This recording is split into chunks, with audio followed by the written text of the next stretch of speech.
دیسمبر 1979 انگلیس 4 صبح. ایدت هیستی یه زن 34 ساله بود که 7 بچه داشت و یهو از خواب میپره. یه حس اضطراب خیلی شدیدی اومده بود سراغش. یه حسی که بهش میگفت بچه‌هاش توی یک خطر بزرگن و ایدت حق داشت. قرار بود یک اتفاق خیلی بد بیفته.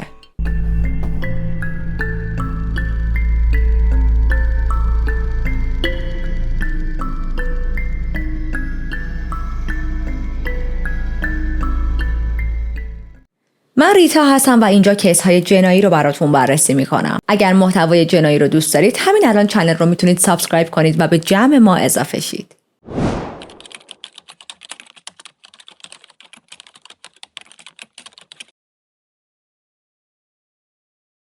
ایدت توی یک شهر بندری و کوچیک زندگی میکرد. 4 از بچه‌هاش پیشش بودن اون روز به اسمهای چارلی 15 ساله، پاول 12 ساله، تامس 9 ساله و پیتر 8 ساله. 3 هم دختر داشت که اون روز خونه دوستا و فامیلاشون بودن. اون شب حدود 1 ساعت پیش به بچه‌ها شب بخیر گفته بود، همه رفته بودن که برای خواب آماده شن و یه شب نرمال مثل بقیه شبا بود. الان همه رفتن تو تخت و خونه از اون سکوت‌هایی رو به خودش گرفته که وقتی همه میرن بخوابن خونه ساکت میشه. اما همونطوری که عقب‌تر اشاره کردیم ایدت یک حس بدی اومد سراغش قبل از اینکه بره توی تخت. حس کرد یه چیزی تو فضای خونه‌شون نرمال نیست. رفت توی راهرو و با دیدن شعله‌های آتیش که از پله‌ها همینطوری داشت میومد بالا فریاد میزنه. تو اون خط زمانی آتیش تازه روشن شده بود، ولی تو همین زمان کوتاه انقدر نرده چوبی داغ شده بود که حتی نمیشد دست روش گذاشت. پسر 15 سالش چارلی به سرعت از خواب پرید. از اتاقش اومد بیرون، دید خونه داره آتیش میگیره و با مادرش ایدت رفتن سراغ یکی دیگه از بچه‌ها. رفتن که توماس 9 ساله رو بتونن نجات بدن. توماس تو اتاق مادرش بود و یک مشکلی داشت از بعد به تولد و نمیتونست درست راه بره. برای همین پیش مادرش میخوابید. اما آتیش و دود انقدر زیاد بود که نتونستن برن سمت اتاق ایدت و مجبور شدن برگردن به اتاق خواب جلویی. چارلی با وجود اینکه ارتفاع خیلی زیاد بود اما مادر وحشت زدش رو با دست پاچگی از پنجره هل داد بیرون تا زنده بمونه. در اثر این پریدن مچ پای ایدت توی سقوط آسیب دید، ولی با بدبختی تونست روی پاهاش وایسه و داشت به چارلی هم التماس میکرد که تو هم بپر، اگه نپری آتیش میگیری. چارلی اما التماس‌های مادرش رو نادیده گرفت. خیلی اصرار داشت که بتونه بره و به یکی دیگه از برادراش پاول کمک کنه، نجاتش بده. و همینطور پیتر هم هنوز توی اتاق خواب بود. اما طولی نکشید که هر 3 پسر خیلی زود خودشون رو در محاصره آتیش و شعله‌ها و دود دیدن و چون چند تا از پنجره‌ها هم باز بود به خاطر جریان هوا این آتیش و شعله‌ها بدتر و بیشتر هم شده بود، تا زمانی که زنگ خطر به صدا در بیاد و آتش نشانی برسه سر صحنه. پاول، پیتر و چارلی دچار سوختگی‌های 70 تا 85% شده بودند. تنها کسی که یک مقدار وضعیتش از بقیه بهتر بود توماس 9 ساله بود. اون هم دچار سوختگی‌های جدی و آسیب شده بود اما کمتر از بقیه برادراش. پاول، پیتر و چارلی رو میفرستن به بیمارستان. برای 2 هفته تحت درمان قرار میگیرن، اما متاسفانه بعد از 2 هفته به خاطر شدت جراحاتشون جونشون رو از دست میدن. آتش نشانا از همون اول کار شک کردن که این آتش سوزی تصادفی نبوده. برای همین یک کارآگاه حرفه‌ای فرستاده شد تا این کیس رو بررسی کنه. کارآگاه وقتی رسید به اون خونه کاملا سوخته که هنوز داشت ازش دود بلند میشد، 2 چوب کبریت سوخته بهش نشون دادن که نزدیک میل باکس بیرون خونه پیدا شده بود. به علاوه اینکه متوجه یک بوی خیلی تند پارافین شد. خب بوی پارافین خیلی عجیبه. اگر آتش سوزی همین جوری اتفاق افتاده بر اثر تصادف نباید بوی پارافین بیاد. برای همین کارآگاه میره تا اطراف اون خونه رو بررسی کنه. جاهای بیشتری رو میبینه و یه مقدار اون طرفتر یک حوضچه از یک مایع اشتعالزا پیدا میکنه. تقریباً چند قدم اون طرفتر از در ورودی بود. انگار یه نفر اومده یک مایع اشتعالزا اونجا ریخته و وقتی میگیم مایع اشتعالزا یک مقدار خیلی زیادی، مثلا یک حجم گالون ریخته توی سوراخ میل باکس و بعد ظرفش هم همونجا ول کرده و رفته. معاینات پزشکی قانونی هم روی این کیس شروع شد و همون روز صبح تایید کردن که بله، آتش سوزی از در جلویی شروع شده، از همون میل باکس شروع شده و بعد اومده به کل خونه. حالتی که چندین لیتر پارافین ریخته شده روی فرش خونه، بعد یه نفر با روزنامه آتیش رو روشن کرده و انداخته و خب آتیش شعله ور شده. دیگه الان هیچ شکی باقی نمونده بود که این یک آتش سوزی تصادفی نبود و یکی با قصد و هدف قبلی میخواسته که به این خانواده آسیب جدی برسونه. اما موضوع این نیست که این آتش سوزی فقط یک آتش سوزی عمدی بود. 3 نفر، 3 تا بچه جونشون رو از دست دادن. پس پرونده تبدیل شده به یک پرونده جنایی و تحقیقات مربوط به قتل 3 بچه. قبل از اینکه بریم سراغ ادامه تحقیقات، بیاد یک مقدار از شهر هال بهتون بیشتر بگم. شهر هال توی شمال شرقی انگلیس با اینکه 10مین شهر بزرگ اونجاست، یه جورایی از نظر جغرافیایی پرت و دور افتاده بود. این مدلی بود که آدما به ندرت مسیرشون به اونجا میخورد. خیلی توریست آنچنانی نمیرفت و خیلی هم شهر متمایز و خاصی نبود. محله‌ای که آتش سوزی توش اتفاق افتاد حدود نیم مایل با مرکز شهر فاصله داشت و محله یه جای فقیرنشین و درب و داغون بود. در واقع شهر هال اون زمان یکی از بزرگترین بندرهای ماهیگیری دنیا بود و کلی ثروت از این راه وارد شهر میشد. اما توی دهه 70 به خاطر یه سری دعواهای بین‌المللی سر مرزهای آبی این صنعت کلاً نابود شد و شهر دچار یه سقوط اقتصادی خیلی بد شد. خب وقتی اقتصاد یک شهر از کار بیفته، بیکاری و فقر میاد سراغ مردم و محله‌هایی مثل همون جایی که ایدت زندگی میکرد تبدیل شدن به جاهای خطرناکی که جرم و جنایت توشون بیداد میکرد. از اون طرف همسایه‌ها اصلاً با کاراگاه‌ها و مأمورهای پلیس همکاری نمی‌کردن. توی تحقیقات هیچ حرفی نمی‌زدن، صحبت نمی‌کردن، شرکت نمی‌کردن و این خیلی برای پلیس و کاراگاه‌ها عجیب بود. از اون عجیب‌تر حجم دشمنی بود که اهالی اون محل نسبت به خانواده ایدت داشتن. مردم یک کینه عمیقی نسبت به این خانواده حس می‌کردن. و خب الان یک اتفاق خیلی وحشتناک افتاده. 3 تا کودک کشته شده. اینم از اهالی. همه چیز داره کارو سخت‌تر و سخت‌تر می‌کنه برای نیروی پلیس. اما حالا چرا اهالی اینقدر با این خانواده دشمنی داشتن؟ این خانواده از اون خانواده هایی بودن که آوازه بدشون جلوتر از خودشون میرفت. جوری که وقتی ساعتهای اولیه صبح خبر آتش سوزی رو به پلیس دادن، اصلاً پلیس نیازی نداشت اطلاعات خیلی بیشتری بگیره. به محض اینکه فامیلی این خانواده رو شنید فهمید باید کجا بیاد. و این رو در نظر داشته باشید حدود 20 تا خانواده با همون اسم و فامیل توی اون شهر بودن، ولی پلیس این فامیلی رو کاملاً میشناخت و یه راست اومد سراغ خونه درست. دلیل بدنامی خانواده هیستی پدر خانواده تامی بود. تامی یک مجرم همیشگی بود که بارها و بارها به خاطر دزدی دستگیر شده بود، بارها و بارها به خاطر به هم ریختن شهر، به خاطر خیلی خلافهای ریز و درشت. و مثل اینکه تو این خط زمانی هم که داشت این اتفاقا میافتاد 5 ماه بود به خاطر دزدی، آخرش افتاده بود زندان. حالا چرا بقیه اعضای خانواده به خاطر رفتار و کارهای تامی که خلافکار بود بدنام شده بودن؟ چون خب اوکی باشه پدر خانواده خلافکاره، چرا بقیه مردم از اعضای خانواده بدشون میاد؟ چون تامی پسرهاش رو هم توی این دزدی‌ها شریک می‌کرد. تامی از اینایی بود که بچه‌هاشو این مدلی تربیت می‌کرد که اگر با من نیاید دزدی کول نیستید، باحال نیستید، هنوز مرد نشدید، بیایید می‌خوام بهتون زندگی و ترفندهاش رو یاد بدم. و خب تمام چیزایی که داشت به بچه‌هاش یاد میداد خلاف کردن بود. این مدلی بود که روزی نبود پلیس آسایش و آرامش از دست تامی و بچه‌هاش داشته باشه. یه بار به افراد مسن سنگ می‌زدن، یه بار به لوازم محلی آسیب می‌زدن، یه بار وارد خونه همسایه ها میشدن به زور و لوازمشون رو داغون میکردن. بارها و بارها هم که به خاطر دزدی دستگیر شده بود تامی. میرفتن توی میل باکس مردم ادرار میکردن، پول تو جیبی بچه‌های محل رو با بولی کردن ازشون میگرفتن و یه جورایی انگار یه تنه این خانواده، این پدر و پسرهاش داشتن یک موجی از جنایت و ناامنی رو توی اون محله به وجود می آوردن. خب obviously همسایه ها از تامی متنفر بودن. کینه مردم نسبت به این خانواده اونقدر زیاد بود که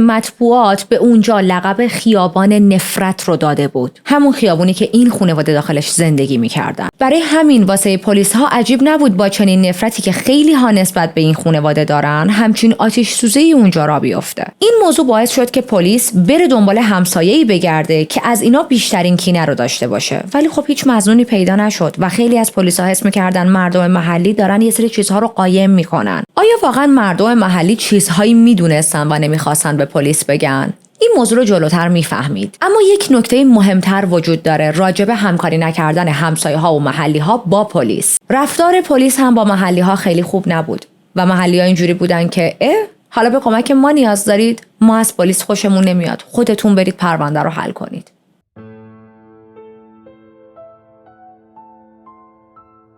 خب ما گفتیم خانواده هیستی توی اون محله خیلی منفور بودن. واسه همین برای حمله آتش سوزی به خونه‌شون یک عالمه مظنون احتمالی وجود داشت. خیلی از همسایه‌های هیستی هم خودشون با پلیس غریبه نبودن و اگر با خانواده مشکل پیدا می‌کردن بعید بود از راه‌های قانونی پیگیری کنن. کلاً وای به اون محله این مدلی بود که اگر یک همسایه با یک همسایه دیگه به هر دلیلی به مشکل می‌خورد معمولاً خودش شخصاً اون مشکل رو حل می‌کرد. و خب این کار فقط دردسر پلیس رو بیشتر می‌کنه دیگه. اما سوالی که فکر پلیس و کاراگاه‌ها رو درگیر کرده بود این بود که آیا ممکنه یه سری از همسایه‌ها با وجود نفرتی که به این خانواده دارن باز هم آخر شب یک آتش سوزی رو انداخته باشن در حالی که میدونن چند تا بچه کوچیک توی این خونه هست؟ یعنی همسایه‌ها اینقدر بی‌عاطفه‌ان؟ این احتمال تصورش خیلی سخت بود اما نمیشد منکرش شد. با توجه به وضعیت نفرت آدم‌ها و همسایه‌ها نسبت به این خانواده و اینکه کلاً خلاف کردن تو اون محله یک لایف استایل بود، نمیشد این احتمال رو اصلاً در نظر نگرفت. حتی یه سری شایعه بیرحمانه پخش کردن که خود ایدت این آتش سوزی رو انداخته. سرنخ‌های دیگه‌ای هم وجود داشت که خیلی زود به بنبست رسیدن. چند روز بعد از آتش سوزی یک داستانی توی یک روزنامه چاپ شد که یک مردی میگفت بعد از اینکه خبر مرگ اولین پسر رو همه جا پخش کردن، من روی یک پل هوایی مشرف به همون خونه وایساده بودم و یک مردی رو دیدم که داشت با خودش زمزمه میکرد یکی رفت 4 تا هنوز مونده. آیا اون یک نفر میتونست قاتل باشه یا شاید فقط یک همسایه بی‌عاطفه بود که از شنیدن خبر مرگ یک بچه نه تنها ناراحت نشد بلکه داشت حساب کتاب میکرد که بقیه بچه‌ها کی میمیرن. یا مثلا گفته شده بود که یه پسر بچه‌ای با دوچرخه داشت از روی پلی که نزدیک آتش سوزی بود رد میشد و اونجا وایساد و شروع میکنه آتش سوزی رو تماشا کردن. هرچند هر دو مظنون احتمالی خیلی سریع از روند تحقیقات کنار گذاشته شدن. امیدوار کننده ترین مسیر تحقیقات اولیه مربوط به یادداشتی بود که ایدت یادش اومد چند ماه قبل توی میل باکس پیدا کرده بوده. به پلیسا میگه که فکر میکنم اون یادداشت دیگه الان توی میل باکس به خاطر آتش سوزی پودر شده، اما به شکل عجیبی این یادداشت سالم پیدا شد. حالا این یادداشت چی بود؟ پشت تیکه مقوا یک متنی نوشته شده بود. یکی نوشته بود شما یک خانواده آشغال عوضی هستید. هممون ازتون متنفریم. همتون باید گم شید و توی یک جزیره زندگی کنید. جزیره شیطان. شوخی نمی‌کنم. بهتون قول بمب داده بودم و به جهنم قسم که شوخی ندارم. چرا تا وقتی فرصت دارید غیب نمیشید؟ اگه نتونیم به صورت نرمال از این منطقه بیرونتون کنیم، اون وقت با بمب میندازیمتون بیرون. ولی میدونید چیه؟ حتی بمبم برای شماها زیادی خوبه. خب این حرفا خیلی حرفای تندی بود. یعنی ممکنه این نویسنده ناشناس در نهایت تهدیدش رو توی 4 دسامبر عملی کرده باشه و کل خونه رو آتش زده باشه. کاراگاه‌ها و همکاراش شروع میکنن تحقیقات راجع به این نامه. یعنی فکرشون این بود که بلا استثنا شخصی که این نامه رو نوشته توی آتش سوزی دست داشته، چون تهدید واقعا تهدید خیلی دارکی بود. تا جایی پیش رفتن که هزاران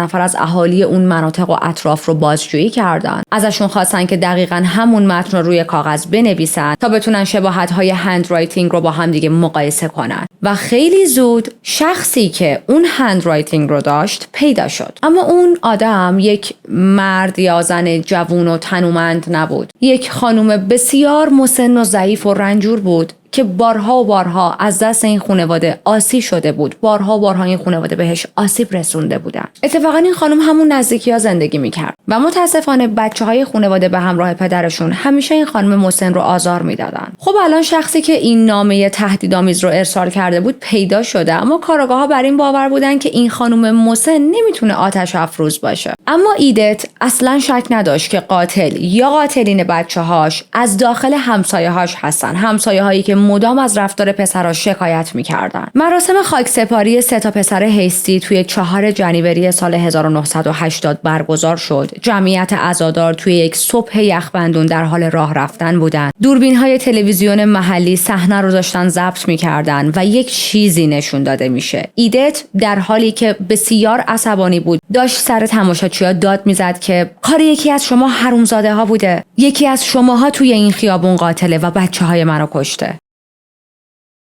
خب الان هیچ اطلاعاتی از سمت مردم محلی دست پلیس نرسیده. مردم هیچ چیزی راجع به این آتش سوزی که برای خونه هستی ها اتفاق افتاد نمیگن و پلیس نمیتونه تا ابد وایسه که شاید همسایه ها حرفی بزنن. برای همین یک مسیر دیگه‌ای برای تحقیقاتش شروع میکنه. این مسیر از یک تماس تلفنی آغاز شد. تماس گیرنده گزارش داد که 2 مرد رو دیده که حدود همون زمانی که آتش شروع شده بود داشتن از سمت خونه هستی ها میدویدن و میرفتن. میگه من متوجه هیچ نشونه ای از آتش نشده بودم، ولی خب دیدم که اون 2 نفر به سمت یک ماشینی که همون نزدیکی ها پارک بود داشتن میدویدن. بعدش یک نفر سومی اونا رو سوار ماشین کرد و از اونجا رفتن. این ماشینی که شخص تماس گیرنده داشت برای پلیس ها توصیف میکرد یک ماشین بسیار لاکچری توی اون زمان بود. خب پیدا کردن یک ماشینی که خاصه و گرون قیمته برای پلیس ها راحت تر از یک ماشینیه که 10 مدل ازش توی خیابونا وجود داره. این شخص تماس گیرنده حتی میره به اداره پلیس، اونجا هم مجدد حرفاش رو تکرار میکنه. مشخصات بسیار بسیار دقیقی از این چند تا مرد به پلیس میده و موضوع اینه که دقیقاً خونه بغلی خونه هستی ها یه جایی بود که به عنوان پاتوق مواد فروش ها شناخته میشد. پس الان پلیس تو این فکره که شاید آتش افروزها اصلا اشتباهی خونه هستی ها رو آتش زدن. شاید اصلا سر یه سری بدبستون مالی و مواد و اینجور چیزا با اون خونه به مشکل خورده بودن، میخواستن اون خونه رو آتش بزنن، اما تو شب بوده اشتباه اومدن خونه هستی ها رو آتش زدن. از اون طرف مشخصات یک ماشین مدل بالا اون زمان چیز عجیبی نبود برای یک شخصی که مواد فروشه، چون خیلی از آدمایی که تو کار فروش مواد مخدر بودن اون موقع وضعیت مالی خوبی داشتن و میتونستن یک ماشین لاکچری سوار شن. به علاوه حضور چند تا مرد با یک راننده شخصی، اینا همه نشون دهنده یک حمله سازمان یافته میتونه باشه. از اون طرف یک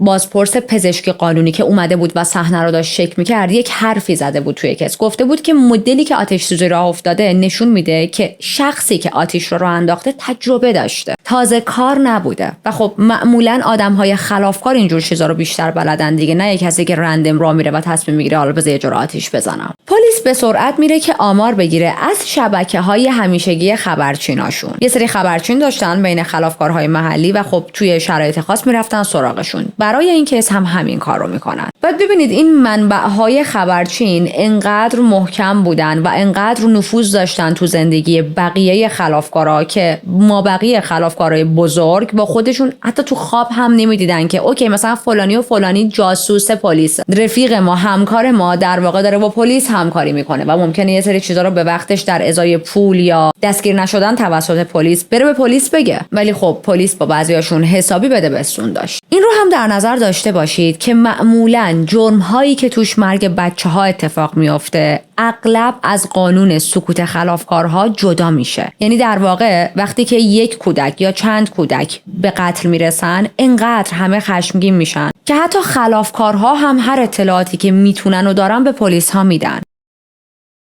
با این حال حتی با وجود همکاری خلافکارها با پلیس هیچ مظنونی کشف نشد که بتونن به این آتش سوزی ربطش بدن. الان حدود 6 ماه از این آتش سوزی گذشته، تحقیقات پلیس همچنان ادامه داره و هیچ مظنون قوی پیدا نشده. پلیس چندین نفر رو دستگیر کرده بود، اما خب چون هیچ مدرکی بر علیهشون نداشتن مجبور شدن که ولشون کنن برن. اما یه چند تاشونم توی انفرادی نگه داشتن و بهشون سخت گرفتن به امید اینکه شاید یه حرفایی بزنن. کار به جایی رسیده بود که این مظنونین به پلیس التماس میکردن، خواهش میکردن که بابا ولمون کنید، ما اصلا گذر شب و روز رو نمیفهمیم، انقدر تو انفرادی هستیم. تا زمانی که ما اینجا گیر کرده باشیم که نمیتونیم به شما اطلاعاتی بدیم. باید از اینجا بیایم بیرون، با 4 نفر حرف بزنیم، یه خبری بگیریم که به شما بدیم. ما هممون با کمال میل دوست داریم که اون شخص قاتل رو به پلیس تحویل بدیم، چون که اون یک قاتل کودکه. و علاوه اینکه فقط دست از سر ما بردارید، ولی باور کنید ما هیچی نمیدونیم. با اینکه پلیس نتونسته بود مدرک مهمی بر علیه این خلافکارا پیدا کنه و به آتش سوزی ربطشون بده، ولی داستان اون تماس گیرنده ناشناس در مورد ماشین براشون مهم بود. تو ذهنشون مونده بود، نمیتونستن ازش ساده عبور کنن.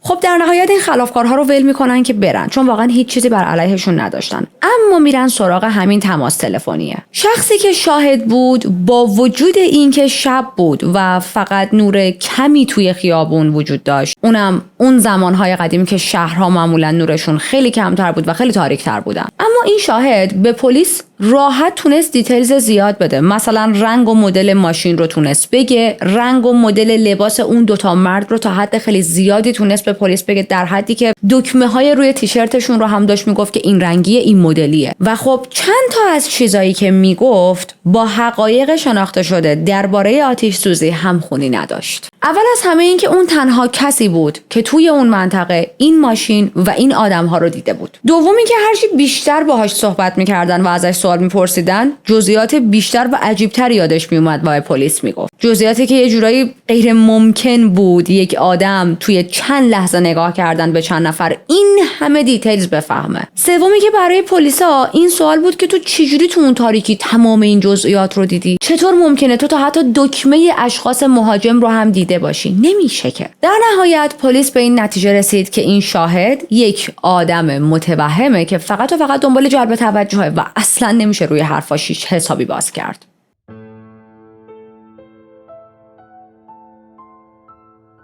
پلیس دیگه شهادت‌های اون شاهد رو نمیخواد جدی بگیره تا اینکه چند هفته بعد خود اون شاهد میاد و به پلیس اعتراف میکنه که من اشتباه اون ماشین رو دیدم و اصلا کلا اون شب یک شب دیگه‌ای بوده، شب آتش سوزی نبوده، همه چیزایی که گفتم اشتباه بوده. خب پلیس تا حد زیادی مطمئن بود این آدم داره چرت و پرت میگه، اما الان دیگه 100% مهر تایید خورده بود. پلیس الان کلافه شده، تمام سرنخ‌هایی که داشتن دنبال میکردن به بنبست رسیده، اما در جریان تحقیقاتشون یک کشف بزرگی کردن. کارگاه‌ها خیلی ناامیدانه ماشین‌های گرون قیمت رو زیر نظر گرفته بودن، در واقع صاحب‌هاشون رو، به امید اینکه شاید 1% یک چیزی از این آدم‌ها دستگیرشون بشه که به این کیس آتش سوزی ربط داشته باشه. یکی از این آدم‌ها که ماشین لاکچری داشت معلوم شد که بدجور توی خلاف و کارهای زیرزمینی و روابط پنهان با ورکرها، به خصوص پسرهای نوجوانه. اونم کجا؟ چه پاتوق‌هایی؟ جاهایی مثل دستشویی عمومی‌های شهر. پسرهای جوونی که اون زمان بهشون رنت بویز میگفتن. پسرایی که سنشون خیلی کم بود، توی یه سری پاتوق‌های خیلی درب و داغون پرسه میزدن و در ازای خدمات جنسی پول دریافت میکردن. حالا رنت بویز یا پسرهای اجاره‌ای کیا بودن؟ توی اون دهه‌ها و توی شهرهای صنعتی مثل شهر هال که چرخ اقتصادیشون کاملا خوابیده بود، یک عالمه نوجوان و جوان فراری یا بی خانمان بودن که از روی ناچاری و فقر میرفتن سمت کارگر جنسی شدن. در واقع این پسرها که اکثر مواقع سنشون خیلی کم بود، در ازای یه مقدار پول خیلی کم یا حتی یه جای خواب ساده یا حتی یه تیکه غذا با مردهای بزرگتر از خودشون وارد رابطه جنسی میشدن و بهشون میگفتن پسرای کرایه‌ای. این بچه‌ها پاتوقشون بیشتر تو تاریکی دستشویی‌های عمومی پارک‌ها یا ایستگاه‌های قطار بود و یک دنیای زیرزمینی به شدت دارک و پر از خطر داشتن. دنیایی که هر کسی ازش باخبر نبود، دنیایی که خیلی وقتا حتی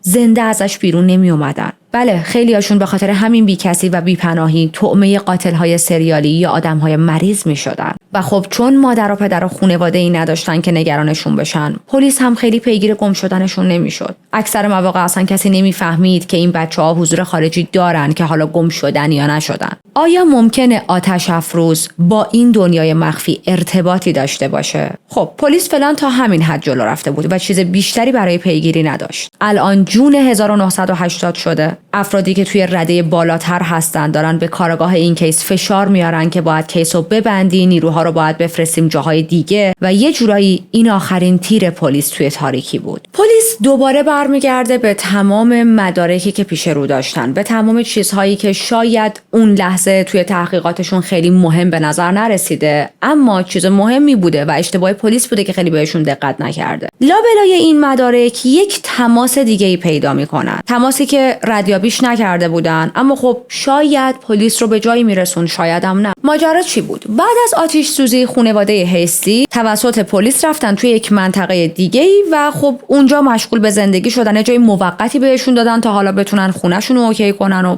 به هر حال آواره خیابون نشن دیگه. اما یه شب درست قبل از کریسمس تامی هیستی یک تماس ناشناسی از یکی دریافت میکنه که بعدها اینو به پلیس گزارش میده. یک مردی به تامی زنگ زده بود و پشت تلفن با گریه و حق میگفت متاسفم که بچه‌هات رو کشتم. 2 هفته بعد مجدد یه تماس دیگه به اداره پلیس شده بود و یک آدمی به پلیس همین اعتراف رو کرده بود. وقتی که پلیس ازش پرسید میتونیم اسمت رو بدونیم، گفت نه و گوشی رو قطع کرد. آیا این شخص تماس گیرنده میتونست واقعا قاتل باشه؟ بله، احتمالش بود. اما یه چیز دیگر رو هم نباید فراموش کنیم. توی کیس های اینجوری هولناک، کیس هایی که انقدر ترند میشه، انقدر وحشتناک اخبارش، خیلی توی رسانه ها پوششش میدن. پلیس مدام با اعتراف های دروغین از طرف آدم های دیوونه، بیکار یا حتی کسایی که فقط دنبال جلب توجهن روبرو میشه و شاید این مورد هم مثل بقیه موارد بود. با این حال اون تماس رو ضبط میکنن با وجود اینکه اصلا نمیدونستن شخص تماس گیرنده هویتش چیه. اما کارآگاه از اونجایی که خیلی وقت کمی داشت و همونطوری که عقب‌تر اشاره کردم فشار روش بود که هر چه زودتر یا این کیس رو ببند یا ولش کن، و خب ما میدونیم کارآگاه‌ها یک ابسشنی دارن با سالو کردن کیس ها، تصمیم گرفت که یک راه دیگر رو انتخاب کنه. میره شروع میکنه مصاحبه کردن با افراد همجنسگرایی که توی اون محله، توی دستشویی‌های عمومی یا همون رنت بویز، اونا همه زندگی میکردن و کار میکردن. حسابی بازجویی میکنن با این اشخاص، اما خب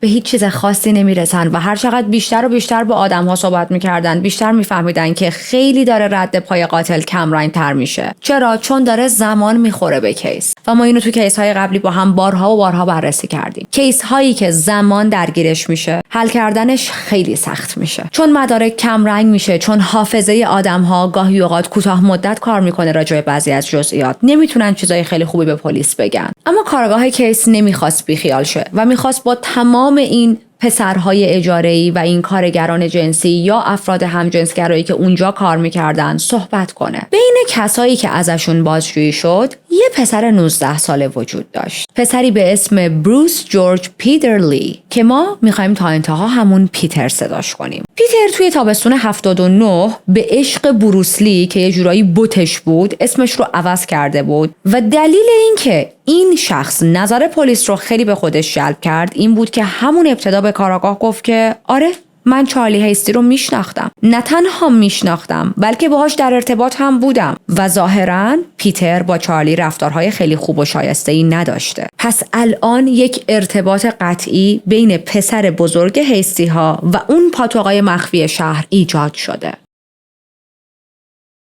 پیتر حرف بیشتری به کارآگاه نزد و تا همین حد اطلاعات داد، اما کارآگاه به پیتر و چند تا پسر دیگه به شدت مشکوک بود. هرچی بهشون فشار می آورد اونا صحبت نمی‌کردن، پس یه تصمیمی میگیره، تصمیمی که این روزا قانونی نیست و پلیس ها نمیتونن این کارو بکنن، اما خب کیس مقدار قدیمیه و پلیس ها دست و پالشون بیشتر باز بود. این پسرها رو میشونه یکی یکی جلوی خودش و بهشون میگه یا اعتراف میکنید یا بدون اعتراف بهتون اتهام قتل میزنم و میرید زندان و حکم اعدام بهتون میدیم. بعدها کارآگاه توی یک مصاحبه‌ای که من داشتم نگاه می‌کردم میگه که من کاملا داشتم بلاف می‌زدم و اگر این پسرها به چیزی اعتراف نمی‌کردن من نمیتونستم همچین کاری بکنم، همش دروغ بود. اما خب تنها کاری بود، تنها آپشنی بود که داشتم و انجامش دادم. خب دونه دونه این پسرها رو آوردن و با بلاف بهشون گفتن که باید اعتراف کنید وگرنه میندازیمتون زندان و بلا بلا بلا چیزایی که گفتم. تک تک این پسرها به گریه افتادن، هیچ کدوم حرف جدی نداشتن بزنن. التماس میکردن که ما توی اون آتش سوزی دست نداشتیم، ما خانواده هیستیا رو نمیشناختیم و ما هیچ کاره ایم به جز یک نفر،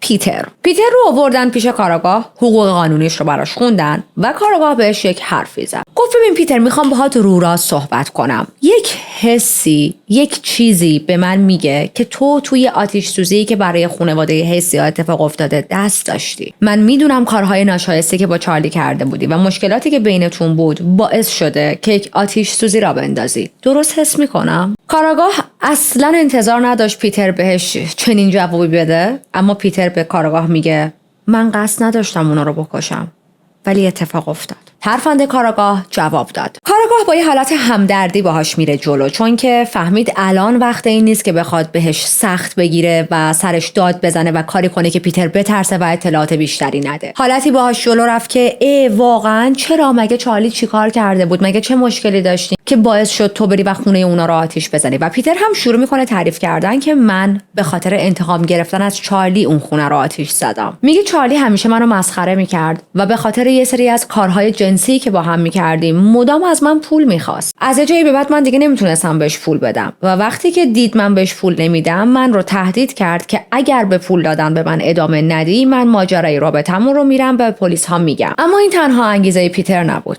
پیتر یه انگیزه دیگه هم داشت. پیتر شیفته و دلباخته خواهر 16 ساله چارلی شده بود و بارها ازش خواسته بود که منو با خواهرت آشنا کن و جلوی خود خواهر چارلی هم شانسش رو امتحان کرده بود، اما خواهر چارلی هر بار دست رد زده بود به سینه‌اش. در واقع این خواهر و برادر با هم پیتر رو بولی می‌کردن، مسخرش می‌کردن و اون رو به چشم یک آدم سیریش و آویزون و رو مخ می‌دیدن و همیشه از مسخره کردنش لذت می‌بردن.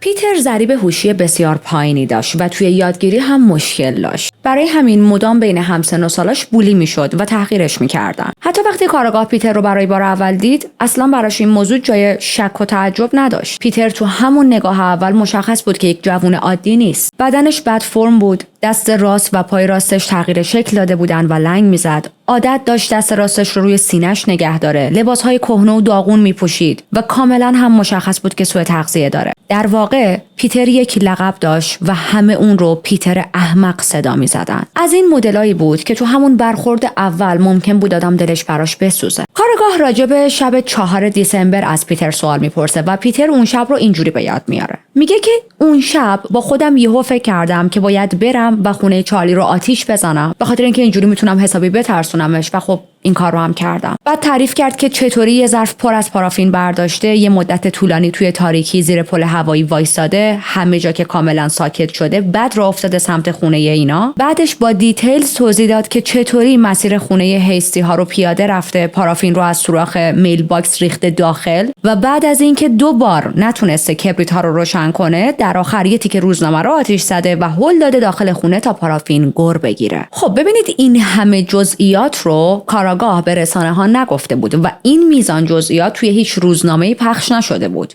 و الان پیتر داشت دقیقاً به جزئیاتی اشاره می‌کرد که فقط و فقط کارآگاه‌ها و پلیس‌ها ازش خبر داشتن. ما گفتیم توی کرایم سین روزنامه، کبریت و پارافین هم پیدا شده بود. مدلی که پیتر با کارآگاه حرف میزد یا جزئیاتی که داشت بهش میداد، اصلاً این حس رو به کارآگاه نمیداد که پیتر یه دونه از این جوان‌های اتنشن سیکره و داره دروغ میگه فقط واسه اینکه جلب توجه کنه. این آدم واقعاً قاتل پسرهای هیستی بود. اما چیزی که اون لحظه کارآگاه نمیدونست این بود که قرار نیست این اولین و آخرین اعتراف پیتر باشه. میخوایم ماجرای یک آتش سوزی دیگر رو تعریف کنیم. وقتی خبرش رسید که پلیس یک پسری رو به اسم پیتر برای قتل‌های خانواده هیستی دستگیر کرده، خب اسمش پخش شد. یعنی در واقع بهتره اینجوری بگم، اول اسمش پخش شد، بعد از چند روز تصاویرش. وقتی اسمش پخش شد، به گوش یک خانومی این اسم آشنا نبود و خیلی سرسری از این اخبار عبور کرد. اما وقتی که عکس پیتر رو دید، مو به تنش سیخ شد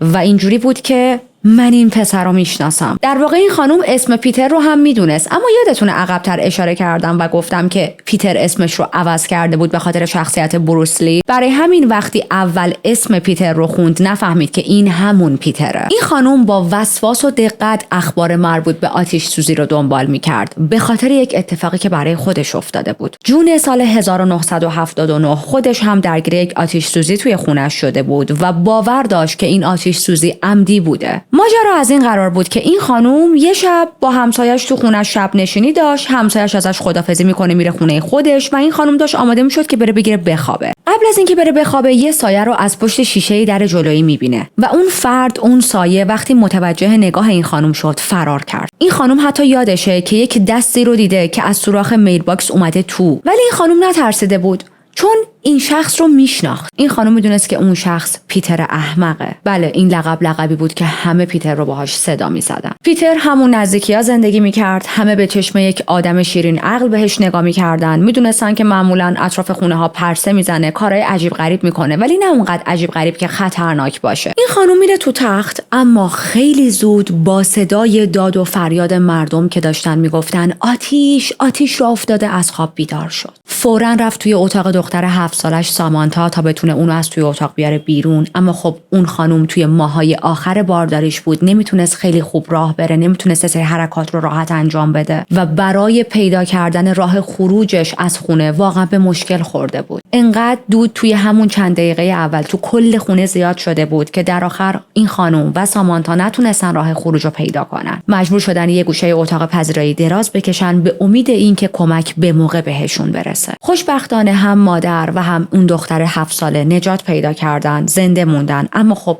دچار سوختگی‌های بسیار بسیار شدیدی شدن. زندگیشون رو از دست دادن و اون بچه‌ای هم که تو شکم این خانم بود از دنیا رفت. این رو هم دیگه نیاز نیست بگم دیگه، چندین و چند ماه این خانم با دخترش توی بیمارستان بستری بودن. قربانی حالش خیلی بدتر از اون چیزی بود که بتونه با پلیس صحبت کنه، بتونه شهادت بده و چون کسی هم نمرده بود، درسته بچه‌ش رو از دست داده بود ولی خب بچه تو شکمش بود دیگه و هنوز به دنیا نیامده بود. بازپرسی خیلی خاصی هم انجام ندادن. تقصیر آتش سوزی هم افتاد گردن همون همسایه‌ای که آخرین نفر اومده بود توی خونه اونا و گفته بودن که احتمالاً سیگار کشیده، ته سیگارشو انداخته روی فرش و باعث شروع آتش سوزی شده. در حالی که اون همسایه اصرار داشت نه من سیگار نکشیدم و سیگارم هم ننداختم روی فرش. اما پلیسا اینجوری بودن که نه داری دروغ میگی، تو باعث آتش سوزی شدی. اینطوری شد که دیدن پیتر احمق توسط این خانم هرگز گزارش داده نشد و حالا الان که عکس این پسر رو توی روزنامه دیده، همه چیز دوباره داره مثل فیلم میاد جلوی چشمش. سریع به پلیس زنگ میزنه، همه چیز رو بهشون میگه و کاراگاه دوباره میره سراغ پیتر. میگه که ما یه همچین گزارشی داریم، آیا واقعا درسته؟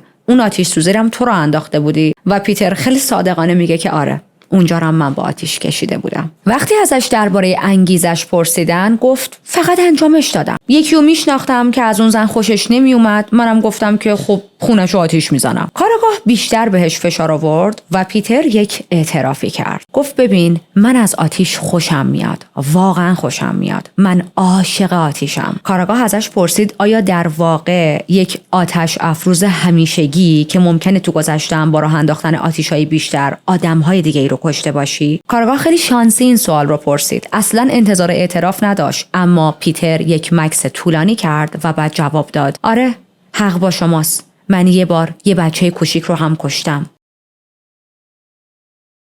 کاراگاه در حالی که برگاش ریخته بهش میگه اوکی جزئیات بهمون بده. پیتر میگه که من یه روز عصر داشتم از دم یک خونه رد میشدم، دیدم پنجره باز، از پنجره اون خونه رفتم تو. یکم پارافین پاشیدم روی یه مبلی که فکر میکنم توی لیوینگ روم بود و وقتی کبریت انداختم روش مبل همون موقع گر گرفت. یه بچه کوچیک روی اون مبل نشسته بود. آتیش گرفت و مرد. من اون بچه کوچیک رو کشتم. کاراگاه به سرعت تحقیقاتش رو روی این یکی کیس شروع میکنه و میفهمن که بله، یک آتش سوزی 3 سال قبل توی 2 جنوری سال 1977 دقیقاً با همین مشخصات، با همین حوادث و اتفاقات اتفاق افتاده بود. کاترینای 6 ماهه کودکی بود که توی این آتش سوزی جونش رو از دست داده بود، اما هیچ وقت کسی به عمدی بودن ماجرا شک نکرده بود. اون روز ساندی بود، صدای زنگ خطر بلند شد. مادر و پدر کاترینا تونستن با کمک آتش نشان‌ها 2 دختر بزرگترشون رو نجات بدن، بکشن اونور، اما چون شعله‌ها خیلی زیاد شده بود نتونستن کاترینا رو نجات بدن. و خب کاترینا دقیقاً جایی بود که آتش شروع شده بود، یعنی روی مبل. تحقیقات این داستان رو چجوری بستن؟ گفتن احتمالاً یه تیکه جرقه آتش از شومینه پریده روی مبل و باعث شروع آتش سوزی شده.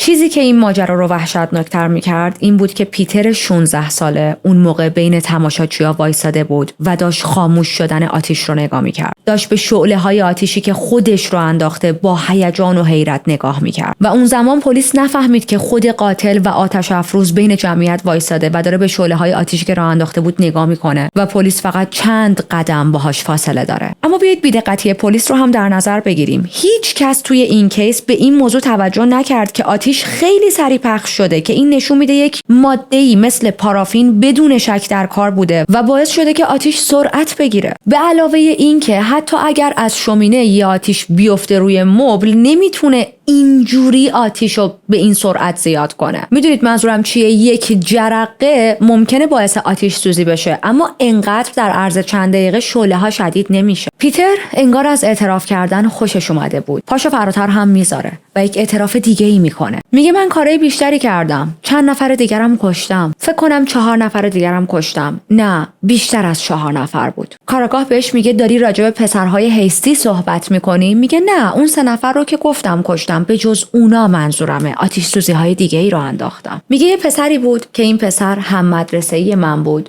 و من به خاطر یک آتیشی که راه انداختم این پسر رو کشتم. ولی میدونید چیه؟ ماجرا مال چند وقت پیشه. بعد شروع میکنه به یک آتش سوزی دیگه اشاره کردن. آتش سوزی که توی یک خانه سالمندان توی سال 1977 اتفاق افتاد، اون رو هم به گردن گرفت. آتش سوزی که 11 تا مرد مسن جونشون رو از دست دادن داخلش. کاراگاه واقعا نمیتونست چیزایی که میشنوید رو باور کنه، اما خب خیلی دیتیلز داشت. پیتر خیلی ریلکس بود، با افتخار این چیزا رو تعریف نمی‌کرد و انقدر جزئیات داشت، جزئیاتی داشت که حتی خود کاراگاه همین جزئیات رو نداشت، که نمیشد منکره این شد که واقعا پیتر این قتل ها رو انجام داده. کاراگاه تصمیم میگیره پیتر رو سوار ماشین کنه و ببره توی شهر، بچرخونتش و به قولی یک چالش براش درست کنه. بهش بگه که ببین جاهایی که آتیش رو انداختی و به ما نشون بده، تو مگه نمیگی این کارا رو کردی؟ اوکی، این خونه ها و لوکیشن ها رو به ما نشون بده. اگر پیتر داشت دروغ میگفت، بدون شک نمیتونست لوکیشن ها رو هم به پلیس نشون بده، چون اون زمان گوگل مپس و اینجور چیزا هم نبود، سوشال میدیا نبود که بگیم طرف نشسته دونه دونه لوکیشن ها رو حفظ کرده. پیتر کارآگاه رو برد سمت یک خونه بزرگ و نیمه خرابه توی غرب شهر. قبل از اینکه آتش سوزی اونجا اتفاق بیفته، اونجا خانه سالمندان بود و یک ساختمون بزرگ بود، اما خب الان تبدیل شده بود به یک خرابه. اون ساختمون توی یه شب 5 جنوبری سال 77 تو آتش سوخت و به معنای واقعی خاکستر شد. پیتر تاریخ‌ها رو کاملا داشت درست میگفت، لوکیشن رو هم که درست نشون داده بود. میگه که من داشتم از اونجا رد میشدم و تمام مدت این توی فکرم بود که باید یه جا رو آتش بزنم. همینجوری سوار دوچرخه بودم، داشتم ساختمون‌ها رو نگاه می‌کردم، از دم خونه‌ها رد می‌شدم و از خونم تا اونجا یک مسافت 3 مایلی رو رکاب زده بودم، اونم نه دست خالی. با سختی و زحمت یک گالون پارافین بزرگ و روی فرمون و دسته دوچرخه نگه داشته بود، فقط برای اینکه یک خونه مورد نظر پیدا کنه و اونجا رو به آتیش بکشه. میگه وقتی رسیدم به اون ساختمون نتونستم ازش چشم بردارم. اون ساختمون رو انتخاب کردم چون هم خیلی قشنگ بود، هم خیلی ساکت به نظر میرسید. در بسته بود، پنجره ها بسته بود، اما من انتخابم رو کرده بودم و نمیتونستم بیخیال شم. با لگد پنجره رو شکوندم، کف یکی از اتاقا پارافین ریختم، با یک روزنامه آتیش روشن کردم، انداختم روی پارافین، گالون رو بردم انداختم توی یه رودخونه‌ای که همون نزدیک بود و بعد سوار دوچرخه‌ام شدم و رفتم. میگه بعداً فهمیدم از طریق روزنامه‌ها که اونجا خونه سالمندان بوده و من هیچ ایده‌ای نداشتم که چندین و چند تا آدم مسن داخل اونجا زندگی میکنن. هرچند با توجه به اخلاقی که از پیتر میدونیم براش فرقی هم نمیکرد. کسی که خیلی راحت به بچه‌ها آسیب میرسونه، به خونه آدم‌های دیگه، به آدم‌های بالغ، براش فرقی نمیکنه. حالا اگر میفهمید یه سری افراد سالمند هم توی اون ساختمونن، به قول خودش انتخابشو کرده بود و نمیتونست از اون ساختمون چشم برداره. اما چی سر اون ساختمون اومد؟ آیا کسی با خودش فکر کرد که یک آتش سوزی عمدی راه افتاده؟ خیر. تقصیر این آتش سوزی رو انداختن گردن یک لوله کشی که همون روز عصر اومده بود توی موتورخونه تا یه سری چیزها رو تعمیر کنه و گفتن که نقطه شروع آتش هم همونجا بوده و این آقای لوله کش باعث شروع آتش سوزی شده. کاراگاه داشت مات و مبهوت به پیتر نگاه میکرد و یک فکر تو سرش بود. داشت به خودش فکر میکرد اگر حرفهای پیتر درست باشه، یعنی این پسر فقط تا سن 16 سالگی یکی از بدترین قتل عامهای بریتانیا رو انجام داده. مجدد کاراگاه رو میبره سمت یک خونه دیگه و این خونه جایی بود که ادعا میکنه اولین قتلش رو فقط توی سن 12 سالگی مرتکب شده. پیتر یک هم مدرسه‌ای داشت به اسم ریچارد. پیتر و ریچارد مدام هم رو میدیدن. اتوبوس مدرسه‌شون هم یکسان بود. مدرسه‌ای که میرفتن مدرسه بچه‌هایی با توانایی‌های خاص بود. میشه گفت یه جورایی ریچارد تنها دوست پیتر بود. شب 23 جون 1973 مادر و پدر ریچارد برای یک شب نشینی از خونه میزنن بیرون و یک بیبی سیتری رو میارن که مراقب بچه‌هاشون بشه. این بیبی سیتر بچه خودش رو هم آورده بود. 6 تا بچه این خانواده از جمله ریچارد و بچه خودش رو میخوابونه. همون موقع‌ها مادر و پدر ریچارد هم برمیگردن. همه رفته بودن تو تخت که بخوابن و خونه توی سکوت بود. ساعت شده بود دور و بر 2:30 صبح و اون شب هوا خیلی گرم بود، برای همین پنجره ها رو باز گذاشته بودن. به علاوه در جلوی خونه هم قفل نبود. تا برسیم به دور و بر ساعت 7 صبح خانواده با بوی شدید دود بیدار شدن، زنگ خطر رو به صدا درآوردن. اما خب تا اون موقع بخش خیلی زیادی از خونه توی آتیش داشت میسوخت. هر جا رو نگاه می‌کردن فقط و فقط شعله‌های آتیش بود. اونا تونستن 5 تا از بچه‌هاشون خودشون رو نجات بدن، اما دود و شعله ها نذاشت به ریچارد برسن و در نهایت بعد از اینکه آتش نشانها آتش رو خاموش کردن، جسد ریچارد رو هم پیدا کردن. پیتر به کاراگاه گفت وقتی فردا صبحش برای سوار شدن به اتوبوس مدرسه وایساده بودیم، بقیه گفتن ریچارد توی یه آتش سوزی در طول شب مرده و خب من میدونستم که من اون آتش سوزی رو راه انداخته بودم. من فقط ساکت نشسته بودم تو اتوبوس و از پنجره بیرون رو نگاه می‌کردم. هیچی نداشتم بگم. هیچ چیز خاصی هم حس نمی‌کردم و این راز رو سالها از همه قایم کردم تا امروز که دارم به شما میگم. کاراگاه ازش میپرسه چرا اون خونه رو آتش زدی؟ ریچارد دوست تو بود. پیتر میگه نمیدونم، هیچ دلیل خاصی نداشتم، فقط دلم می‌خواست این کار رو انجام بدم. انگیزه های پیتر هر چیزی که بود یا اگر اصلا انگیزه‌ای هم نداشت، یه چیز مشخص بود. این آدم به آتش روشن کردن معتاد شده بود قبل از اینکه حتی سنش به 18 سالگی برسه. اما پیتر چه گذشته‌ای داره؟ کیه؟ چی شده که راه میره و خونه ها رو آتش میزنه؟ پیتر روز 31 جولای 1960 توی منچستر به دنیا اومد. هیچ وقت پدرش رو ندید چون پدرش یکم قبل از به دنیا اومدن پیتر مادرش رو کاملا ترک میکنه میره. پیتر و مادرش تنها مونده بودن و فقط وقتی 6 ماهش بود مادرش مجبور شده بود برای تامین هزینه ها تبدیل بشه به کارگر جنسی. برای همین پیتر رو میفرسته پیش مادر خودش، یعنی مادر بزرگ پیتر، و تا 3 سالگی پیتر با مادر بزرگش زندگی میکنه. بعد از اون پیتر دوباره برمیگرده به زندگی کردن با مادرش، ولی مادرش تا حد زیادی پیتر رو از خودش طرد کرده بود. به خاطر معلولیت جسمی که پیتر داشت و حمله‌های سرعی که یه وقتا بهش دست میداد، مدام بهش میگفت فریک، عجیب، و پیتر اصلا شرایط خوبی رو توی خونه سپری نمی‌کرد. برای همین مجبور بود بیشتر اوقاتش رو بیرون از خونه به معنای واقعی ول بگرده. یکی از همسایه‌ها بعدها که اومد راجع به پیتر صحبت کرد، همسایه‌شون بود اون زمانی که پیتر کوچیک بود. میگه که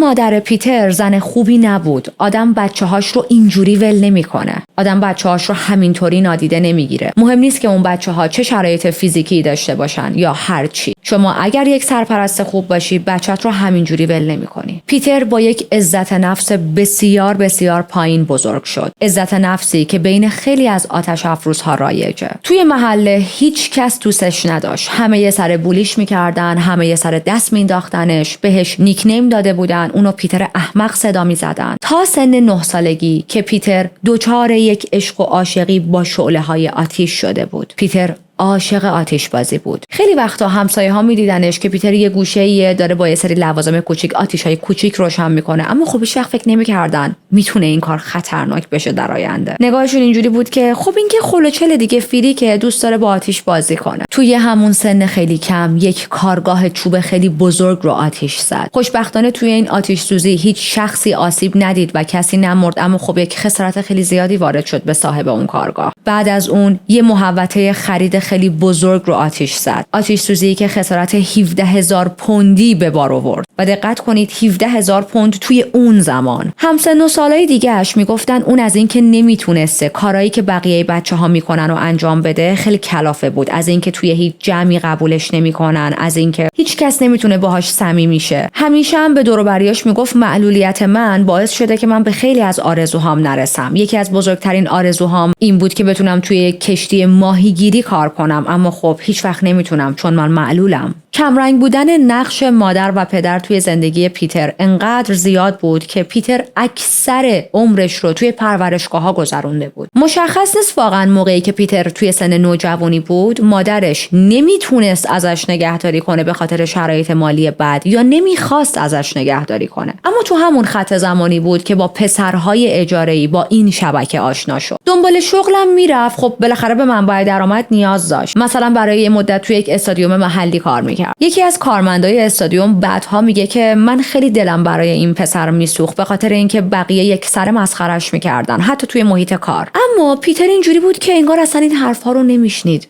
انگار ناراحت نمیشد. پیتر خیلی ساکت و بی‌ادعا به نظر می رسید. انگار هیچ کس توی جمع این بچه رو نمیدید. و الان برای من خیلی عجیبه که دارم میفهمم این آدم یکی از بزرگترین آتش افروزهای اون زمان بوده. خب ما میدونیم که پیتر خشم و عصبانیتش رو کجا و چه جوری خالی میکرد. پیتر حتی بیبی سیتینگ هم میکرد. میرفت از بچه‌های بقیه چند ساعت نگهداری میکرد در ازای یه ذره پول. خب خیلی ها اون رو احمق میدونستن دیگه، اما یه سری ها هم یه باور متفاوتی داشتن. باورشون این بود که پیتر اونقدر راه هم که نشون میده احمق نیست، در واقع دوست داره چنین نقشی رو بازی کنه. دوست داره نقش آدم احمق رو بازی کنه که بتونه محو شه و کسی بهش شک نکنه. خیلی وقتا به مردم میگفت که من هیچی نیستم، من هیچ کس نیستم، اما بعدش بهشون میگفت عمرن بتونید حدس بزنید من چه کارایی تا الان توی زندگیم کردم. همونطور که تحقیقات پرونده هستی ثابت کرد، پیتر تو این مورد کاملا حق داشت. هیچ کس فکر نمی‌کرد آتش سوزی کار همچین شخصی باشه و وقتی پلیس شخص آتش افروز رو پیدا کنه، پای این همه پرونده دیگه هم بیاد وسط.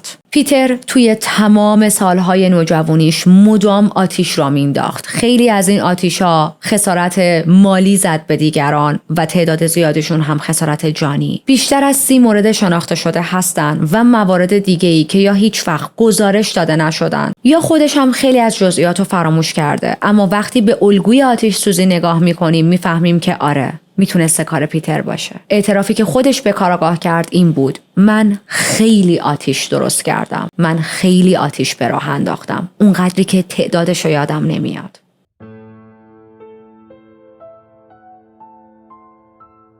پیتر بعد از دستگیریش به کاراگاه گفت من هر موقع که میخوام یک آتیشی را بندازم خودم قبلش حسش میکنم، چون انگشتام شروع میکنن به گزگز کردن. anyways پیتر رو الان فرستادن توی زندان منتظر دادگاهشه و توی زندان یک درخواستی میکنه، میگه به هم انجیل بدید. خب تو نگاه اول آدم با خودش فکر میکنه که پیتر مذهبی بوده یا حالا مثلا به مذهب رو آورده، اما نه، پیتر اصلا آدم مذهبی نبوده. یک دلیلی داشته که انجیل رو دوست داشته. یه بخش از انجیل بود که خیلی مورد علاقه پیتر بود. اونم این که توی این بخش میگفت هیچ انسانی نمیتونه همزمان به دو ارباب خدمت کنه. حالا چرا این بخش انقدر برای پیتر جذابه؟ چون نتیجه گیری پیتر از این بخش اینه که ارباب من آتیشه. ادامه اون بخش توی انجیل میگه اگه یه نفر 2 تا ارباب داشته باشه بدون شک از یکیش متنفر میشه و خودشو وقف اون یکی اربابش میکنه و پیتر اینجوری بود که من خودم رو وقف آتیش کردم و از آدم‌ها متنفرم. وقتی ازش میپرسن چرا از آدم‌ها متنفری، میگه آدم‌ها نفرت انگیزن، به ویژه آدم‌هایی که خونه و زندگی دارن. من از اونها از همه بیشتر متنفرم. و خب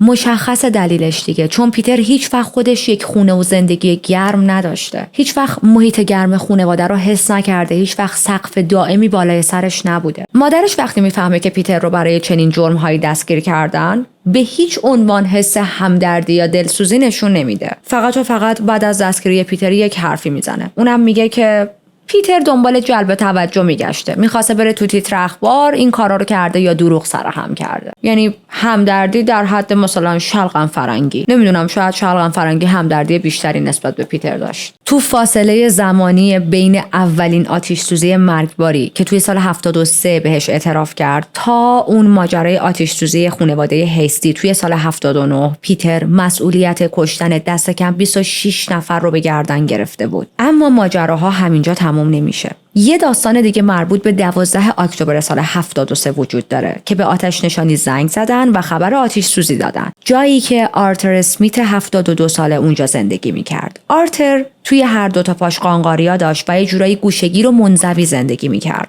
پیتر اون شب کل شب رو داشت توی خیابون‌ها راه میرفت، 1 گالون پارافین همراه خودش داشت و یهو همون حس آشنای گزگز انگشتاش میاد سراغش. حدود ساعت 6 صبح یک خونه رو انتخاب میکنه. اون خونه آرتر بود. شیشه جلویی رو میشکونه، وارد خونه میشه. خیلی راحت میره توی اتاق جلویی، جایی که آرتر خوابیده بود، پارافین میریزه، آتیش روشن میکنه و از در جلویی فرار میکنه میره. آرتر هیچ امیدی برای فرار کردن نداشت، همین که شعله‌های آتیش خیلی سریع داشت پخش میشد، همین که سنش زیاد بود و خب شرایط فیزیکیش هم اونقدری مناسب نبود که بتونه فرار کنه. برای همین تا قبل از اینکه آتش نشان‌ها برسن، آرتر جونش رو از دست میده. اما تحقیقات این پرونده اینجوری بسته شد که یک بخاری پارافینی اونجا توی اتاق بوده، خراب شده و خب باعث به وجود اومدن آتش شده. 2 هفته بعد توی 21 اکتبر 73 پیتر یک آتش دیگه راه انداخته بود توی خونه مردی به اسم دیوید 34 سالش بود. دیوید به خاطر آسیبی که قبلا براش توی یک حادثه‌ای به وجود اومده بود بیشتر وقتا از خونه کار میکرد. موقعی که پیتر به این خونه حمله میکنه فقط 13 سالش بود و خب اون زمان دیوید هم توی خونه بود. دیوید بلند میشه میره دستشویی و وقتی از دستشویی برمیگرده میبینه لیوینگ روم پر شده از شعله‌های آتش. خیلی به سرعت لباسای خودش هم آتیش گرفته بود، در حالی که داشت از درد و سوزش آتیش فریاد میزد، میدوه توی خیابون، کمک میخواد از مردم. اما با وجود کمک‌های همسایه، به خاطر شدت خیلی زیاد سوختگی‌ها، دیوید هم جونش رو از دست میده. یک همسایه دیوید بعدها میگه دیوید چند بار سر چند تا کبوتر با پیتر دعوا شده بود. پیتر تهدیدش کرده بود که کبوتراتو میکشم و دیوید هم در جواب بهش گفته بود که اگه این کارو بکنی یه دونه میخوابونم زیر گوشت بچه جون. و خب چند روز بعد آتش سوزی توی خونه دیوید را میافته. با وجود اینکه کبوترای دیوید از این آتش سوزی جون سالم به در برده بودن، اما چند هفته بعد کبوترای دیوید رو در حالی پیدا میکنن که گردنشون شکسته شده بود و مرده بودن.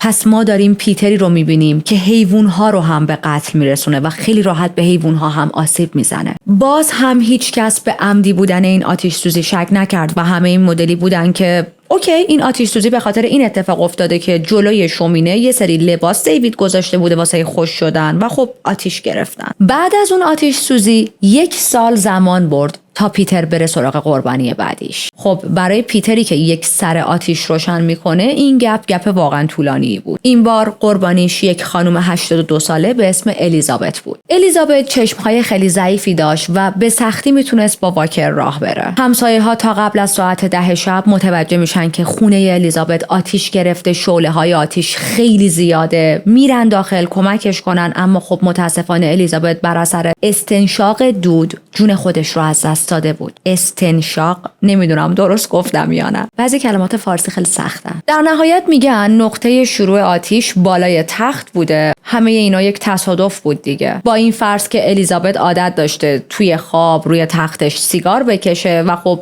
این آتیش سیگارش افتاده روی یکی از مرافه ها و آتش سوزی شروع شده. این در حالی بود که تمام اعضای خانواده‌اش میگفتن نه، الیزابت درست سیگاری بود ولی هیچ وقت عادت نداشت تو تخت سیگار بکشه. و حالا الان بعد از گذر 6 سال پیتر داره به اون آتش سوزی هم اعتراف میکنه. وقتی ازش میپرسن که چه جوری وارد خونه الیزابت شدی، میگه که در پشتی خونش باز بود به خاطر اینکه یه گربه داشت و عادت داشت که همیشه در خونش رو باز بذاره که این گربه واسه خودش راحت رفت و آمد کنه. و ببینید چقدر دیتیلز داشت راجع به الیزابت که میدونست کدوم در رو به چه دلیلی باز میذاره، پس چطوری باید وارد خونه الیزابت شه تا آتیش روشن کنه. این آتیش سوزی توسط پیتر هم مثل بقیه هیچ موتیو خاصی نداشت. نفرهای بعدی جیمز و ورونیکا ادواردز بودن. این زوج برای هنگ اوت رفته بودن بیرون. مادر بزرگ 77 ساله جیمز اومده بود تا از 3 تا بچه‌هاشون اونجا نگهداری کنه. اون شب بچه‌ها رو میخوابونه و همینطوری که داشت از پله ها میرفت بالا متوجه میشه که از یکی از اتاقا داره دود میاد بیرون. خب یک آتیش به سرعت راه میافته و متاسفانه کودکی که طبقه بالا خوابیده بود گیر میافته و هیچ وقت نمیتونن نجاتش بدن و از دنیا میره. آتش سوزی افتاد گردن یکی از بچه‌های 5 ساله خانواده. گفتن که داشته با کبریت بازی میکرده و یک آتیشی رو روشن کرده. اما خانواده اصرار داشتن که ما هیچ وقت هرگز هیچ کبریتی رو جلوی دست بچه‌ها نمیذاریم. ما همیشه 1-2 تا کبریت همراهمونه، اونا هم همش تو جیب خودمونه. بعد مثلا بچه‌ی ما عادت نداره با کبریت بازی کنه. ولی خب هیچ کس نمیخواست زیر بار این حرف بره و دلیل آتش سوزی رو انداختن گردن اون بچه‌ی 5 ساله. حتی با وجود اینکه وقتی از اون بچه 5 ساله پرسیدن که اون روز داشتی با کبریت بازی میکردی، اون بچه مدام میگفت نه. واقعیت زمانی مشخص شد که پیتر به کارآگاه اعتراف کرد که یواشکی رفته توی اون خونه، پارافین ریخته و بعدش خونه رو با آتیش کشیده.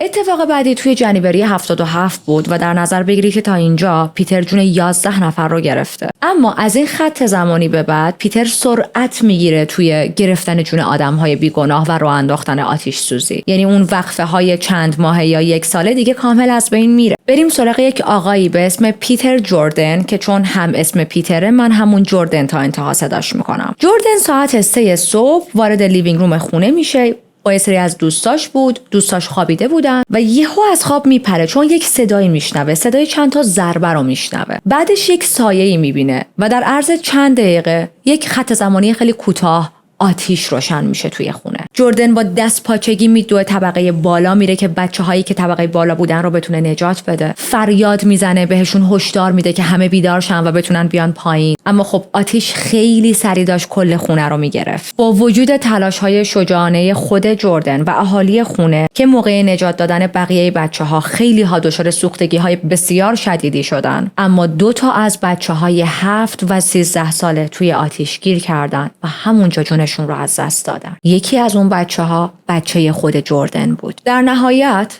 آتش سوزی افتاد گردن خود جردن. گفتن که جردن یه سیگاری که کامل خاموش نشده بود و توی زیر سیگاری جا گذاشته و خب باعث به وجود اومدن آتش سوزی شده. حالا حساب کنید جردنی که بچهش رو از دست داده الان یک حس عذاب وجدان وحشتناک و تراما هم اومده سراغش، اونم این که من باعث شدم بچم بمیره. هیچ کس راجع به عمدی بودن اون آتش سوزی صحبت نکرد تا موقعی که پیتر داشت به کارآگاه اعتراف میکرد. میگه که اون شب یکی از پنجره ها رو شکست، وارد خونه شد، توی اتاق پذیرایی بنزین ریخت و تازه بعد از این اعتراف پیتر معلوم شد که تمام اون سالها جردن بی خود داشته با یک حس عذاب وجدان زندگی میکرده. عذاب وجدان این که من باعث و بانی مرگ 2 تا کودک شدم فقط به خاطر اینکه سیگارمو درست خاموش نکردم. اما سال بعدش پیتر جون جوانهای بیشتری رو هم گرفت. بریم به یه روز صبح، جمعه بود، یک مادری با 4 تا بچه توی یک خونه زندگی میکرد. برای چند دقیقه بچه‌ها رو میذاره خونه، میره به یکی از همسایه‌هاش سر بزنه. یه کار کوچیکی داشت. در واقع این همسایه بغلیش دوست صمیمیش هم بود و در عرض چند دقیقه وقتی برگشت خونه دید تمام شیشه‌های خونه سیاه شده. این سیاهی به خاطر دود شدید آتیش بود. دوید داخل خونه یکی از بچه‌های کوچیکش به اسم برایان رو که سر تا پاش دودی شده بود نجات داد. برای نجات بقیه بچه‌هاش دوید توی خونه و همسایه‌اش هم اینجا رسیده بود و داشت میدید که خونه این زن توی آتیش داره میسوزه. همسایه میگه من دیدم که یک حلقه خیلی بزرگی از آتیش از روی فرش داره میاد بالا. قشنگ مشخص بود که یک نفر اونجا آتیش روشن کرده. بعدش در عرض چند ثانیه صدای جیغ دوستم یعنی همون خانم رو شنید و صدای جیغ و فریاد چند تا بچه. بعد یک انفجار داخلی اتفاق افتاد. بعدش سکوت شد و تنها صدایی که قابل شنیدن بود صدای سوختن لوازم توی آتیش بود. اون روز اون مادر به همراه 3 تا از بچه‌هاش جونشون رو از دست دادن، نتونستن زنده از آتیش بیان بیرون و تحقیقات باز هم تقصیر رو انداخت گردن یکی از بچه‌ها. اما داستان پیتر چی بود؟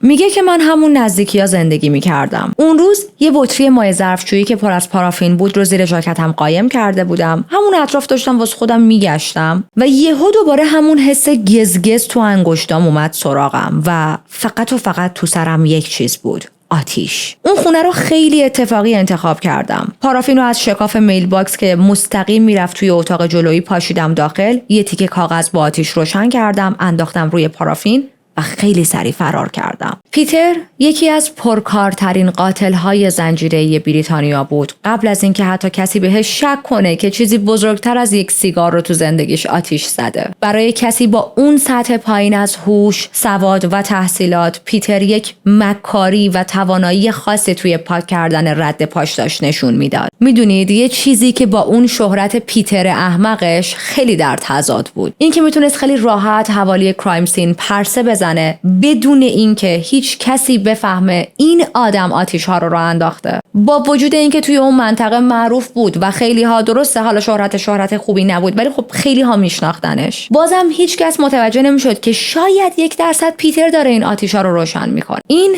نشون میده که ما با یک مسترمایند جنایتکار طرفیم تا یک آدمی که کاملا دست با چلفتی و خنگ باشه. اما خب وقتی هم به شرایط اون زمان نگاه میکنیم، این که مقامات نمیتونستن بفهمن این آتش سوزی ها عمدیه خیلی هم جای تعجب نداره. مثلا خبر آتش سوزی خونه ها 1 روز در میون تیتر اخبار بود، حتی بعد از دستگیری پیتر. اما این خونه ها اکثرا همیشه تو مناطق فقیرنشین شهر بودن، جایی که روشن کردن آتش توی خونه ها خیلی زیاد انجام میشد. دستگاه های هشدار دهنده مثل الان توی همه خونه ها نبود و مبلمان و اکثر لوازم توی اون مناطق به خصوص از مواد خیلی ارزون درست شده بود و خب خیلی زود آتیش میگرفتن. به علاوه اینکه سیگار کشیدن توی محیط‌های بسته خیلی خیلی عادی بود، اصلا یه چیز واقعا نرمال بود. فیلم‌های قدیمی رو یادتون باشه حتی توی هواپیما سیگار میکشیدن یا تو آفیس سیگار میکشیدن. هیچ CCTV هم وجود نداشت و خب تیم تحقیقات هم راجع به آتش سوزی اطلاعات و علم امروزه رو نداشتن که بتونن همه چیز رو خیلی بهتر و دقیق‌تر بررسی کنن. همه اینا باعث میشد صحنه‌های قتل عامی که پیتر داره راه میندازه برای مدت طولانی به عنوان یک حادثه توی روزنامه‌ها در نظر گرفته بشه و هیچ کس به پیتر شک نکنه. حتی این موضوع هم که رابطه مردم با پلیس توی اون مناطق اصلا خوب نبود، برای پیتر بهتر بود و شانسش رو واسه آتش راه انداختن بیشتر میکرد. بعد از اینکه دستگیر شد، چندین وقت بعد یه مستندی درست کردن. توی این مستند یه سری اومدن حرف زدن و گفتن که ما یه چیزایی حس کرده بودیم که پیتر داره این آتش سوزی‌ها رو راه میندازه، ولی خب به پلیس چیزی نگفته بودیم. مثلا یک خانومی میگه من شک کرده بودم که پیتر باعث و بانی یکی از آتش سوزی‌ها بود. همسایه من خونش آتش گرفت و توی اون آتش هم مرد و من احساس کردم این کار پیتر بوده. اما به خودم گفتم تو نمیتونی همینجوری بری پیش پلیس و بگی که پیتر این آتش رو راه انداخته. مدرکت کو. پلیس ممکنه به خودت اتهام بزنه که داری وقتشون رو تلف میکنی. به علاوه اینکه هیچ کدوم از افرادی که خونه هاشون آتش گرفته بود مثل خانواده هیستی اونقدر دشمن نداشتن که پلیس بتونه خیلی سریعتر بفهمه اوکی این آتش سوزی عمدیه و یک کیس به این گستردگی رو شروع کنن.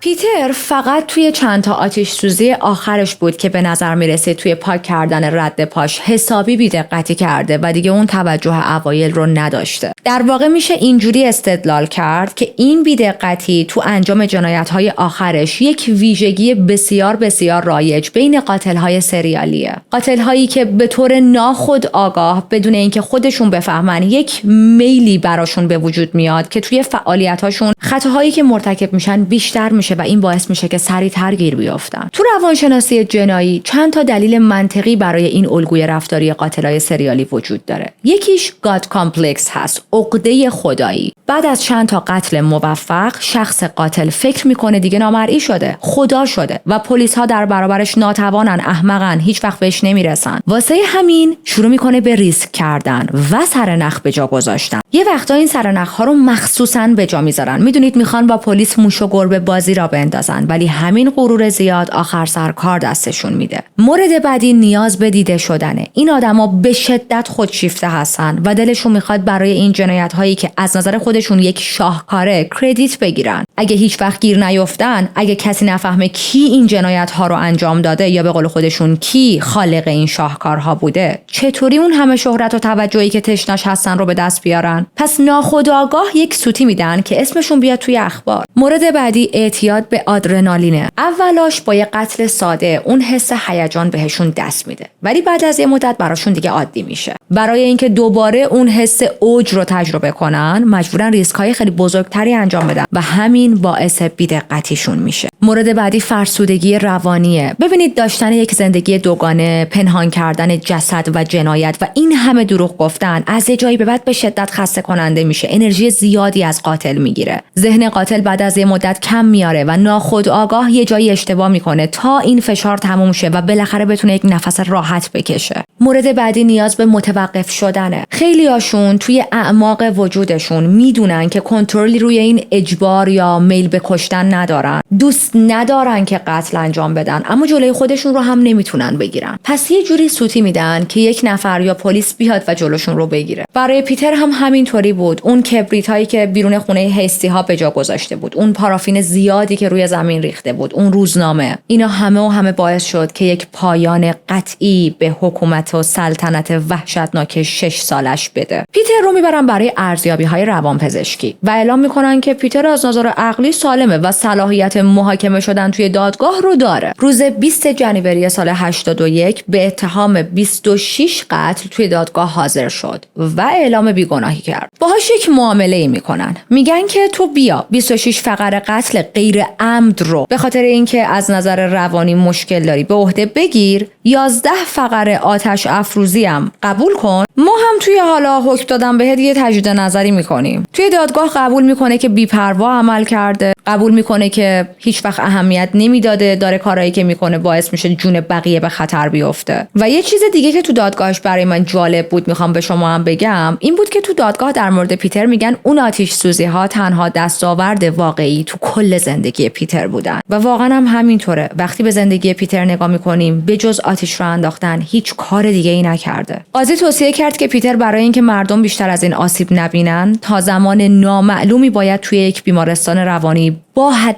اکثر امنیت نگهداری بشه. یه سری تحقیقات رو شروع کردن تا بفهمن چطوری پیتر تونسته تو دورانی که هنوز یه بچه بوده چنین آتش سوزی هایی رو راه بندازه. و تا به امروز پیتر همچنان توی یک بیمارستان روانی با امنیت بالا داره نگهداری میشه. الان که ما داریم این پرونده رو میشنویم 66 سالشه. گفته بود که تا وقتی که زنده‌ام دیگه نمیخوام هیچ خونه‌ای رو آتیش بزنم. با این حال خیلی بعیده که هیچ وقت آزاد بشه تا بخواد قولش رو عملی و ثابت کنه. توی این چند دهه اخیر چندین و چند بار وضعیت روانیش رو ارزیابی کردن برای اینکه ببینن شاید میتونن بفرستنش به بخش‌هایی با امنیت متوسط یا مثلا بهش آزادیای خیلی کوچیک بدن، ولی هر بار به این نتیجه رسیدن که نه، ریسک این کار خیلی بالاست و این آدم همچنان میتونه برای جامعه خطرناک باشه. این بود هر آنچه من و بچه‌های تیم تونستیم راجع به پیتر احمق براتون جمع‌آوری کنیم. یکی از خطرناکترین قاتل‌های سریالی توی بریتانیا که فکر می‌کنم کمتر راجبش صحبت شده. اسمش به گوش خود من که خیلی ناآشنا بود. یعنی وقتی بچه‌ها راجع به این کیس با هم صحبت کردن من نشنیده بودم. اما بیایید قبل از اینکه با هم خداحافظی کنیم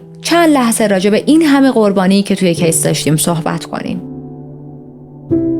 کیس امروز به یاد 26 نفری کاور شد که توسط پیتر آتیش گرفتن. کسایی که تو شعله‌های یه قاتل روانی سوختن و هیچ کس تا سالها حتی نفهمید که اونا به قتل رسیدن. کودکانی که توی اتاقشون گیر افتاده بودن و امیدشون به بزرگترها بود تا بیان و نجاتشون بدن، اما هرگز نتونستن از اون فضا زنده بیرون بیان. افراد مسنی که توی خواب غافلگیر شدن و هیچ راه فراری نداشتن و توی آتیش سوختن و افراد بیگناهی که باعث و بانی آتش سوزی نبودن اما این حوادث افتاد گردنشون و سالها با عذاب وجدان زندگی کردن. ما امروز تلاش کردیم تا صدای خاموش شده این افراد باشیم و یادشون همیشه توی دنیا باقی میمونه.